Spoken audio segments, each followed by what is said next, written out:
తులసి మొక్కని వేరే వాళ్ళకి ఇవ్వచ్చా? ఎవరో ఇరుగు పొరుగు వారు అడిగారు, "ఏవండి మా ఇంట్లో ఉన్నటువంటి తులసమ్మ నిద్రపోయిందండి. మీ ఇంట్లో చాలా గుబురుగా పెరిగినాయి గదా! అందుకని చెప్పి మీ ఇంట్లో ఉన్న మొక్క ఒకటి ఇవ్వరా?" అని అడుగుతూ ఉంటారు. అయ్యో! మా ఇంట్లో ఒక తులసమ్మని ఇస్తే ఎట్లా? మా ఇంట్లో లక్ష్మి మీ ఇంటికి వెళ్ళిపోదు అంటూ ఉంటారు కొందరు.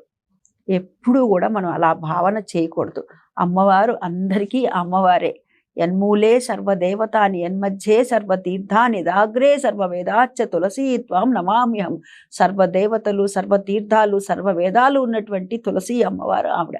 33 కోట్ల దేవతల కొలువు ఉండేటటువంటి తల్లి, ఆ తల్లి తులసి మొక్క. కాబట్టి ఎవరైనా సరే అడిగితే చక్కగా ఇవ్వచ్చు. అయితే మంగళవారం, శుక్రవారం, అదేవిధంగా పొద్దుపోయిన తర్వాత అంటే సూర్యాస్తమయం అయిపోయిన తర్వాత దాన్నే మనం ప్రదోషమని సంధ్యవేళ అని చెప్తూ ఉంటాం కదా, ఆ సమయంలోనూ ఇవ్వకూడదు.